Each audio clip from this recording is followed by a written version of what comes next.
잠깐 나눌 수 있었으면 합니다. 참 여기 오신 분들이 대부분 다 교육학도 배우시고 사범대학도 졸업하시고 또 교수님도 계시고 박사님도 계시고 다 여러분들이 계시고요. 사실 저는 교육학을 전공하지 않았습니다. 그리고 뭐 교육학에 대해서 많이 별도 이렇게 책을 보거나 한 것도 아니고요. 제가 유일하게 읽었던 교육부 책이 딱 한 권 있는데 유성산 교수님을 만난 이후에 유성산 교수님이 그 페다고지라는 책이 있다. 한번 읽어봐라. 그래서 그거 한 권 딸랑 읽은 게 저의 전부예요. 근데 그런 제가 과연 교육에 대해서 뭘 안다고 얘기할 수 있을까 싶다. 근데 저는 제가 교육에 대해서 얘기할 수 있는 사람이라고 생각합니다. 왜냐하면 저는 제가 누구인지, 그리고 제가 어떻게 살아야 하는지, 그리고 내가 세상에서 무슨 일을 할 것인지에 대해서 정말 저는 제 자신을 많이 파헤쳐 본 사람이거든요. 그래서 저는 저의 내면의 밑바닥까지 너무 많이 파보고 그런 과정을 통해서 저랑 같이 있던 모두를 다 아주 많이 괴롭혔던 사람이기 때문에 이런 이야기들을 나누는 것이 좀 더 현장감 있는 이야기를 만드는 데 도움이 되지 않을까 싶습니다. 네, 이 그림 보신 적 있으신 분 혹시 계시나요? 네, 저기 뒤에 손을 딱 한 사람이 있네요. 제 동생인데요. 네, 이 그림 되게 섬뜩하죠? 네, 이 그림은 마크 라이덴이라는 미국의 현대 작가가 그린 그림이에요. 그래서 마크 라이덴은 사실 할리우드 스타들한테 굉장히 인기가 많은 현대 작가고, 이 사람이 자기 이제 갑작스런 이유로 자기 가족을 잃은 슬픔을 블러드 시리즈라는 새로운 전시를 했어요. 근데 그 전시에 가면 사실 다 피눈물 흘리고 있고 뭔가 이상하고 이런 사람들이 있는데 사람들은 거기서 묘한 위로를 얻는 거예요. 사실 제가 이 그림을 처음 만났을 때도 저도 이런 상태였고, 이런 상태의 그림을 딱 만나자마자 저거는 내 자신이다, 저게 바로 박사이다 라는 생각이 들었어요. 그래서 저 그림을 그때 당시 싸이월드 민용기 제 대문에 늘 걸어놨거든요. 그래서 사람들이 민용기 올 때마다 저 그림을 보고 다 한마디씩 하는 거예요. 너는 저 그림 그렇게 왜 걸어놓니? 빨리 내려라. 다른 좋은 그림도 많은데 왜 저 그림을 적어놓냐라고 하는 거죠. 그치만 저는 말하고 싶었던 거예요. 내가 지금 이렇게 그리고 있다. 내가 지금 이렇게 피눈물 흘리고 있다. 그거를 말하고 싶었던 거예요. 그래서 저의 20대는 참 잃어버린 내 자신을 어떻게 다시 찾아갈까 굉장히 고민했어요. 여기 계신 분들이 나름 다 공부에 대해서 한 맺히신 분들이실 것 같아요. 다들 웬만큼 하셨고. 근데 저도 우리나라에서 소위 말하는 굉장히 공부 잘하는 애의 길을 쭉 걸어왔어요. 그래서 외고에 들어갔고, 법대에 갔고, 그리고 사법고시 시험을 준비를 했어요. 근데 유성산 교수님께서 대학에 가서 고등학교와 전혀 다른 그런 상황에서 이제 고민을 하셨다 한 것처럼 저도 똑같이 대학에 가서부터 제 자신을 고민하기 시작했거든요. 법학이 너무 재미가 없는 거예요. 그래서 사실 저는 웬만큼 새로운 분야에 대해서 다 호기심이 굉장히 많은 아이였음에도 불구하고 법학 공부는 정말 너무 하기 싫은 거예요. 그래서 아주 다른 많은 것들을 했어요. 그래서 음악도 좋아하고, 그림도 좋아하고, 그다음 뭐 책도 좋아하고, 사진도 찍고 다니고, 만화책도 엄청 보고, 이제 뭐 차도 수입해다 팔고, 뭐 별짓을 다 하고 다녔어요. 네. 그런 걸 하면 할수록 제 마음에는 공허함이 더 커지는 거예요. 내가 가야 할 길, 내가 해야 하는 일을 법학이고 보시고, 시험을 잘 봐서 엄마 아빠가 그런 고생한 거 다 갚아드리고 이런 삶을 살아야 하는데 도저히 그렇게 가고 싶은 마음이 들지 않고 그런 쪽으로 발걸음이 떨어지지 않는 거죠. 그러면서 그런 나의 법학이라는 현실과 내 마음에 있는 다른 열망 사이에서 6년 동안 고민을 한 끝에 나는 정말 그런 법학을 전공하고 변호사가 되는 게 나의 길이 아니다라고 생각하고 돌아섰어요. 근데 저렇게 돌아서게 만드는 가장 근본적인 힘이 뭘까 생각해보면 저는 그냥 단지 제가 좋아하는 일을 하고 싶었어요. 제가 잘하는 일을 하고 싶었고.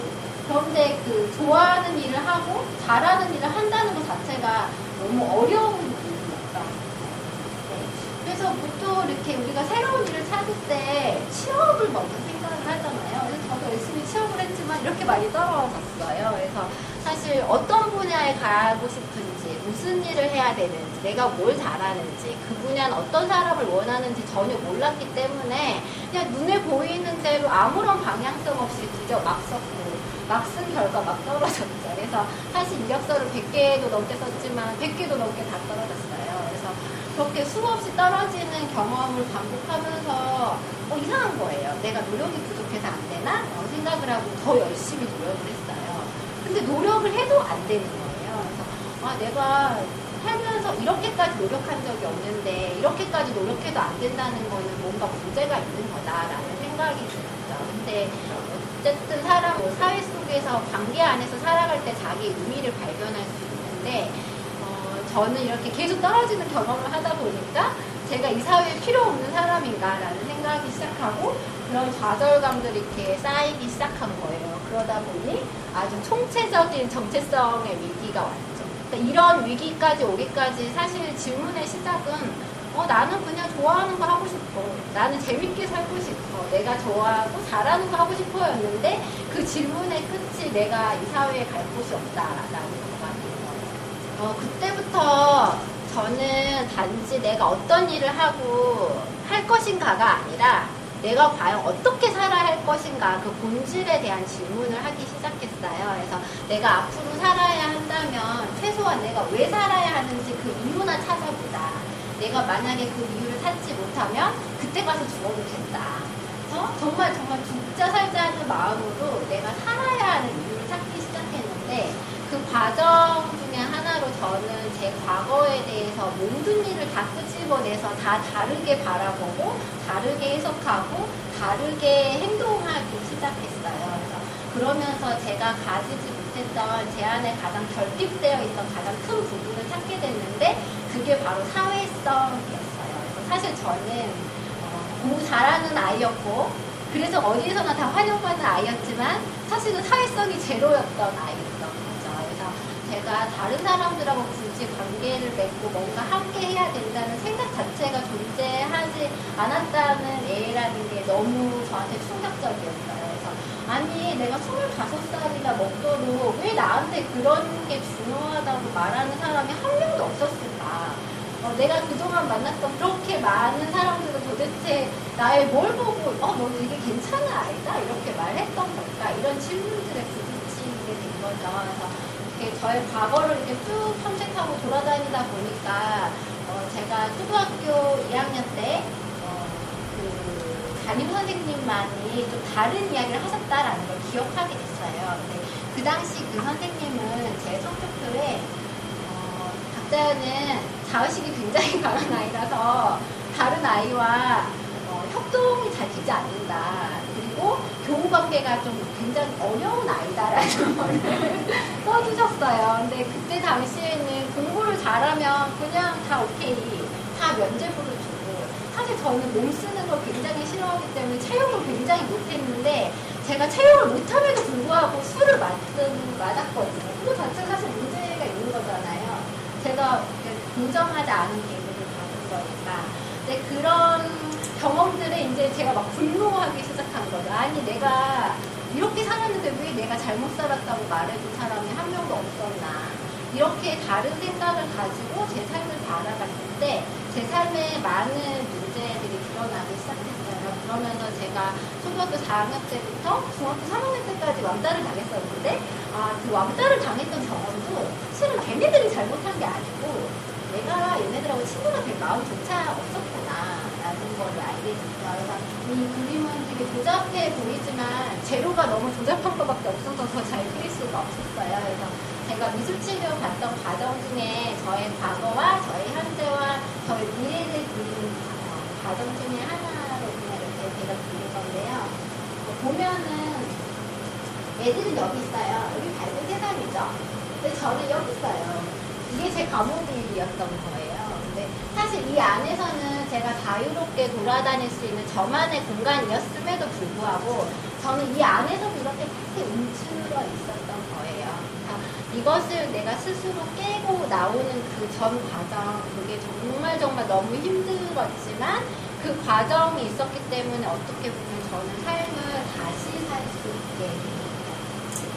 그래서 예전엔 이렇게 우울한 모습을 박자연이었다가 지금 이렇게 사람들과 함께 즐겁고 해피한 박자연이 되었습니다. 그래서 이런 과정들을 통해서 이제 제가 더 이상 나는 고립된 사람, 나는 혼자 있는 사람, 나는 외로운 사람이 아니고 나는 언제나 많은 사람들 사이에서 연결되어 있고 많은 사람들에게 사랑받는 자연이 있다라는 게 참 너무 큰 의미죠.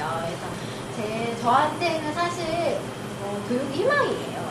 왜냐하면 저는 교육이 뭔가 정답을 제시하고 그 정답을 받아들이는 게 교육이 아니고 내 자신의 의미를 찾아가고 발견하고 키워가고 나누는 모든 과정이 교육이라 생각하거든요. 근데 이게 제가 쭉 걸어왔던 길이에요. 보면은 이렇게 모든 사람이 다 자기 내면의 가치가 있잖아요. 신학 같은 형태로 존재할 때는 그 가능성을 탐색하는 거죠. 그러다 뭐 하나 이렇게 작은 쌀이 올라오면 그거를 발견한 때고 그걸 이제 잘 키워가기 시작하면 그게 개발이 되고 그러면 어느 순간 자기를 넘어서 남들과 함께 나눌 수 있는 그게 이루잖아요. 이 과정을 쭉 돌아보니까 거의 10년이라는 세월이 걸린 것 같아요. 물론 이제 이 단계에서 이 단계 넘어갈 때, 이 단계에서 이 단계 넘어갈 때, 여기서 또 이 단계 넘어갈 때마다 엄청나게 많은 힘이 들었어요. 왜냐하면 그 단계를 넘어간다는 것 자체가 이미 내가 가지고 있는 틀을 한 번 또 깨고 또 다른 그릇을 만들고 또 깨고 이런 과정을 계속 반복해야 되니까요. 그렇지만 사실 이때가 제일 힘들었거든요. 왜냐하면 제 주변에 자기를 그렇게 깨본 사람이 존재하지 않았던 거예요. 그래서 이렇게 가는 게 맞는 건지 이래도 되는 건지 그거를 전혀 알 수가 없었는데 한 번 깨지고 두 번 깨지고 세 번 깨지다 보니까 깨지는 게 나이가 오히려 더 큰 자유가 얻는 거구나. 이렇게 가다 되는구나. 이렇게 갈 때 내가 오히려 더 자유로워지고 나의 가치가 더 많이 개발되고 내가 더 많은 긍정적인 영향들을 내 주변에 미칠 수 있구나라는 걸 알게 됐어요. 그래서 사실 저는 지금도 배우고 있고 죽을 때까지 배울 거고 정말 죽을 때까지 일하고 배우고 나누는 게 사실 제 삶의 목표예요. 그렇다 보니까 교육 자체가 이미 삶이고 교육이라는 한 과정이기 때문에 저한테는 포커스 에듀케이션이 참 너무나 당연하고 아니에요. 이런 것들이 왜 다른 사람들한테 당연하지 않을까? 이걸 당연하게 만드는 것, 그게 이제 결국 제가 해야 하는 일이 아닐까 생각합니다. 그래서 사실 사람들은 다 내면이 다 너무 약해요. 그래서 인생이 갑자기 예기치 않은 큰 고난과 이렇게 고통들을 줄 때 우리는 다 속으로 진짜 아프거든요. 안 아픈 척 하잖아요. 그런데 그런 위기들이 어떻게 보면은 이 인생에 뭐가 가장 중요한지 그런 본질들을 드러나게 하는 것 같아요. 그래서 물론 아파요. 아프지 않다고 말하진 않거든요. 아프지만은 이런 과정들을 잘 거쳤을 때 아마 우리는 더 많이 성장해 있고 더 많은 것을 나누는 가지게 되지 않을까 싶습니다. 이게 사실 저의 교육에 대한 생각이고요. 두 번째 이제 개발에 대한 이야기를 하면 아시는 분은 아시겠지만 호이가 관심을 가지고 있는 코어라는 지역은 아프리카 뿔에 있어요. 그래서 이 지역은 케냐 북부, 이티오피아, 소말리아를 포함하는데 아프리카 전역에서 가뭄과 기근이 가장 빈번하게 발생하는 지역이죠. 그리고 여기는 기후변화가 급격하게 진행되면서 이런 가뭄과 기근의 발생 빈도가 더 짧아지고 있는 그런 지역이고요. 여기는 정치적으로도 굉장히 오랫동안 고립되어 있었던 그런 지역이다 보니까 외부와 소통이 전혀 없었어요. 그래서 전통적인 가치 그대로 살아가고 있고, 그래서 예전에 자기네 조상들이 살았던 방식들은 낙타를 키우면서 사람들이 살아요. 그리고 이렇게 1년에 비가 거의 100mm도 내리지 않은 이런 지역 이렇게 가보면 정말 아무것도 없어요. 그래서 여기 이런 게 다 가시나무거든요. 이거 낙타가 죽은 건데요. 이거 너무나 흔한 일상적인 광경이에요. 그래서 이게 이런 빈곤의 문제가 그냥 어떤 특별한 문제가 아니라 그냥 우리 일상에 뭐 밥 먹고 잠자고 이런 것과 다름이 없는 그런 문제죠.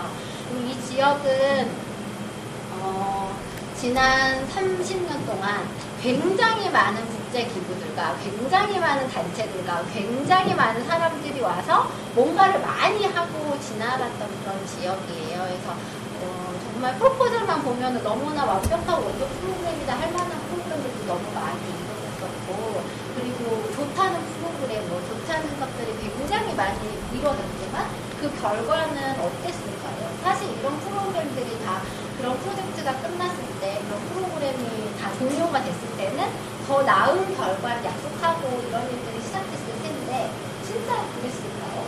아니에요. 여기 사람들의 삶을 보면은 이건 집인데 집을 덮고 있는 게 다 USA에 대해서 나눠준 식량포대고, 애들이 학교 갈 때 들고 오는 물통은 다 케냐 정부에서 나눠준 기름통이고, 아줌마들이 물 뜨는 물통은 다 USA의 기름통인 거예요. 그래서 이런 것 자체가 이 사람들의 삶에 그런 원조가 얼마나 뿌리밖에 갇혀 있는가라는 사실을 증거해요.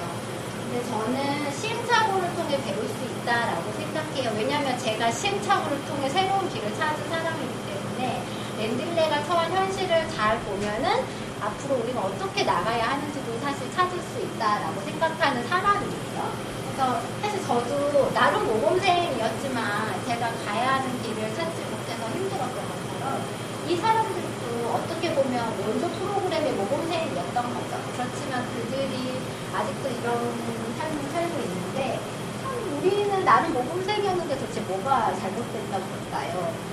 이런 문제를 바라보는 시선에 있어서 아까 임진호 박사님이 이야기하셨던 마이너리티의 시각은 아주 독특한 시각이기 때문에 굉장히 도움이 되는 시선이에요. 그래서 제 이야기를 잠깐 하면은 사실 저는 이런 개인적인 자아가 아니라 사회적인 자아의 정체성이 처음 생긴 곳이 한국이 아니라 아프리카예요.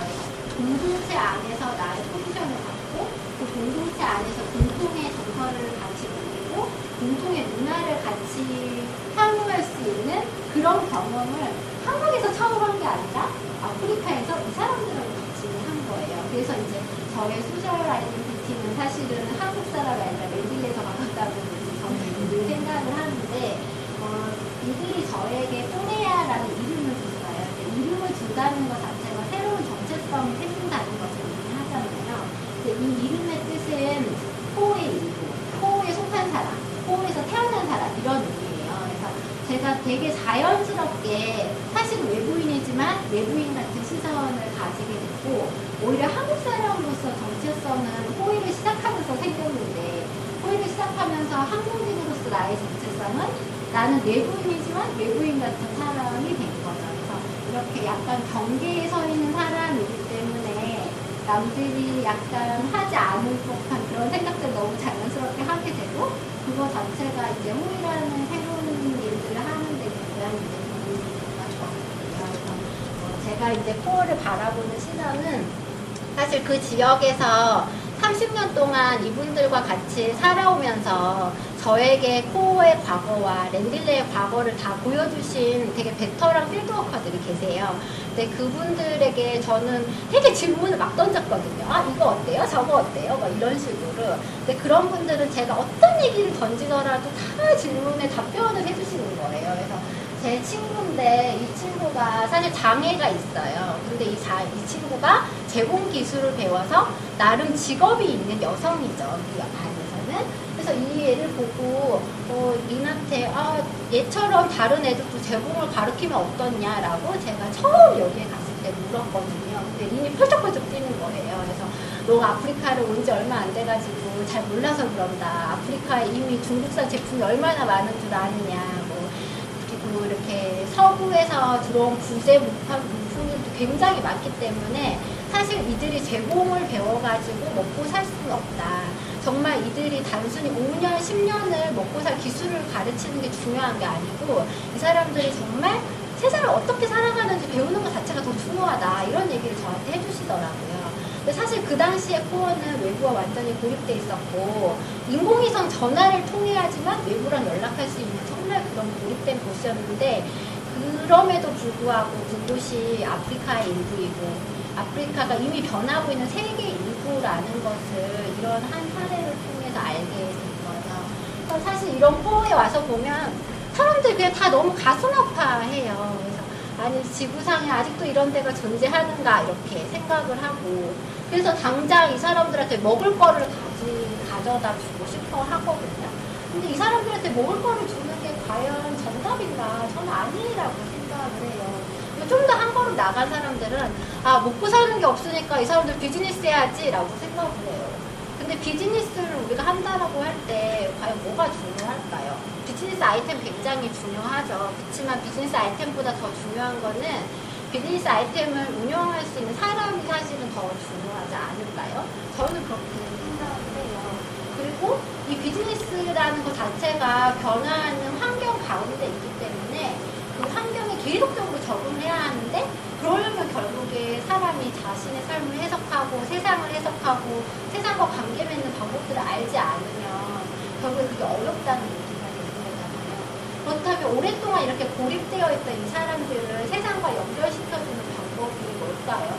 저는 그게 블로그라고 생각을 해요. 그래서 이제 이거는 한 이틀 전에 페이스북에 올라온 사진인데요. 그동안 코어가 이제 오랜 고립의 시절에는 마침표를 찍고 이제 세상과 연결이 될 것 같거든요. 그래서 이제 사파리콤이라고 핸드폰 통신회사가 여기 기지국을 세웠는데, 아마 핸드폰이 보급이 되면 자연스럽게 인터넷을 쓰게 되고, 인터넷을 쓰게 되면 자연스럽게 MP4를 쓸 수 있기 때문에 금융 서비스를 쓸 수 있게 되고, 나중에는 모바일 기반으로 하는 헬스케어 프로젝트 같은 것도 사실 해볼 수 있으니까 이제는 노성보건이나 이런 쪽에도 굉장히 많은 다양한 일들이 이루어질 수 있겠죠. 그런데 이게 반드시 좋은 일일까에 대해서는 또 한 번 생각해 봐야 되는 거거든요. 제가 만났던 대부분의 아이들이 다 이전에 부모님들이 살았던 모습으로 살고 있어요. 그렇지만 이 아이들이 살아갈 세상은 이런 세상인 거죠. 그럼 이런 세상에서 이런 아이들이 살아가려면 어떻게 해야 될까요? 정말 그 시대가 요구하는 상황에 자기를 맞추는 건 너무 어려운 일이거든요. 저는 제가 정말 취직하려고 발버둥 쳐봤을 때 그게 불가능하다는 걸 사실 깨달았어요. 그러면 이 아이들도 어쩌면 그렇게 시대를 쫓아간다는 건 좀 불가능한 게 아닐까. 오히려 자신들의 가치를 잘 발견을 하고 정말 그 시대를 뛰어넘을 수 있는 사람이 되어야지 사실은 이 아이들이 이런 곳에서 살 수 있지 않을까라는 생각을 해봅니다. 그래서 다시 제 이야기로 돌아가 보면 제가 그 어렵고 험난한 시간을 어떻게 보냈을까요? 사실은 정말 저 혼자 고생한 줄 알았는데 나중에 지나놓고 보니까 저 혼자 고생한 게 아니고 제 삶에는 늘 제 이야기를 들어주는 누군가 한 사람이 존재했었어요. 그래서 제 이야기를 마음으로 들어주고 공감해주고 이해해주고 지지해주고 그런 사람들이 늘 존재했다는 것을 나중에 알게 됐어요. 그래서 내가 넘어져 있고 좌절하고 슬퍼하고 힘들 때마다 그런 위로를 바탕으로 제가 다시 일어섰고 그 힘으로 다시 한 걸음 더 나아갔던 거죠. 그래서 사실 그 사람들이 내 삶의 문제를 해결해 준 건 아니었지만 나는 그 위로를 바탕으로 새로운 힘을 얻고 그 힘으로 스스로 나가는 거죠. 그래서 어쩌면 제가 랜딜레한테 해줄 수 있는 가장 큰 거는 제가 랜딜레 문제를 어떻게 해결하겠어요. 물론 저도 랜딜레라는 생각을 가지고 살아가지만 저는 사실 랜딜레가 아니라 한국 사람이잖아요. 그렇지만 이제 저는 랜딜레가 그런 급격한 변화를 겪어 나갈 때 그 옆에 서 있는 한 사람이 되고 싶은 거죠. 그래서 그런 한 사람과의 그런 만남을 통해서 사실 신뢰가 얼마나 큰지, 그 다음에 인내가 얼마나 큰 힘을 발휘하는지 사실 배울 수 있는데 저는 이런 게 꼭 교육이 줘야 하는 본질적인 가치가 아닌가 생각을 해봅니다. 이렇게 해서 호의가 시작됐고요. 네. 그래서 이런 교육의 본질을 회복하는 일을 과연 누가 시작할 수 있을까라고 했을 때 저는 선생님들이 굉장히 큰 역할을 할 수 있다고 생각해요. 사실 아이의 인생에 가장 큰 영향을 미치는 사람은 선생님보다 부모님이신데 부모님을 터치하기 사실 굉장히 어렵고 네, 취약계층일수록 선생님의 영향력이 사실은 더 크잖아요. 그래서 저는 이렇게 열악한 지역의 아이들이 정말 세상을 살아가기 위해서 정말 이 선생님들이 먼저 변화해야 되고 이 선생님들이 먼저 성장해야 하고 이 선생님들이 아이들한테 더 큰 세상을 보여주고 더 큰 세상이 정말 무서운 세상이 아니라 너희가 나가서 즐겁게 탐색해 가는 데는 안전한 곳이다라는 그런 신뢰를 아이들한테 줄 수 있게 되기를 바라고 있습니다. 이게 사실 코어를 한국에 소개했던 첫 번째 다큐멘터리예요. 사실 코어는 홍보적인 측면으로 봤을 때 여기는 정말 그림이 나오는 지역이기 때문에 다큐멘터리나 사진이나 이런 것들을 굉장히 많이 찍혔어요. 근데 문제는 자기가 어떤 모습으로 밖으로 나갔는지 사람들이 전혀 모른다는 거예요. 그래서 원래는 비체아가 되게 불쌍한 아이로 정말 한국 언론에 소개됐지만 사실 비체아는 불쌍한 아이가 아니고 이 아이는 굉장히 자의식이 강하고 굉장히 용감하고 씩씩한 아이거든요. 우리는 사실 비체한테 뭐 해줄 수도 없고 그렇다고 해서 비체한테 당장 뭐 책 한 번 더 주고 음식 하나 더 주고 밥 한 번 더 준다고 해서 비체아의 삶이 정말 갑자기 획기적으로 발전되는 그런 일은 아마 없겠지만 비체아가 앞으로 어떤 고민을 하든 그 고민을 계속 듣고 그 고민 가운데 늘 함께 있는 그런 사람으로 남고 싶다는 생각을 해봅니다. 이렇게 자기를 믿어주는 사람이 옆에 있을 때 사람이 스스로 자기를 찾아갈 수 있게 되고 그렇게 자기 길을 스스로 찾아가는 사람들이 더 늘어나면 늘어날수록 이 아이들이 살아가는 코어는 아마 다른 모습이지 않을까 생각을 해봅니다. 그래서 델타라는 모임에 와주셔서 너무 감사드리고요. 사실 저한테는 이런 모임을 한다는 것 자체가 너무 기적적인 것 같아요. 사실 제가 초반에 말씀드린 것처럼 저는 교육을 전공하지도 않았고 그렇다고 국제개발을 전공하지도 않았어요. 단지 이런 일들을 하게 된 게 나는 누구이고 나는 세상을 어떻게 살아야 하는가라는 거를 내가 만난 사람들과의 만남 속에서 의미를 발견하다가 여기까지 오게 된 건데요. 제가 5년 전 11월 28일에 이대를 한 강의실을 빌려가지고 제 친구들 다 불러모았어요. 그리고 나는 앞으로 이런 일을 하고 싶은데 니네 같이 하지 않을래? 라고 막 말을 쭉 던졌어요. 근데 사실 그 사람들 중에는 아프리카에 관심 있는 사람도 없었고 그리고 국제개발에 관심 있는 사람도 없었고 기업에 관심 있는 사람도 없었어요. 그렇지만 그 5년 전에 작은 만남이 씨앗이 돼서 호이라는 단체로 성장하고 그 안에 있었던 많은 사람들이 사실 성장하기 시작했거든요. 그러면서 이제 영리에 있지만 비영리에 고민을 하기 시작한 사람들이 생기고 한국의 학교에 있지만 아프리카 교육 현장의 문제를 고민하는 사람들이 생기기 시작했어요. 그래서 저는 함께 모여서 고민을 하면 분명히 답은 있을 거라고 생각을 하거든요. 물론 힘들어요. 힘들지 않다고 말하지 말아요. 근데 그런 시간을 함께 보낼 수 있는 공동체가 있다는 것 자체가 우리가 그런 선택을 계속할 수 있다는 이유가 되거든요. 기타라는 사실 아젠다지만 어떤 특정한 단체, 특정한 프로젝트, 어떤 특정 학교, 특정 소속을 뛰어넘어서 우리가 좀 더 큰 형태의 그런 협력을 만들어가는 시작이 되면 좋지 않을까.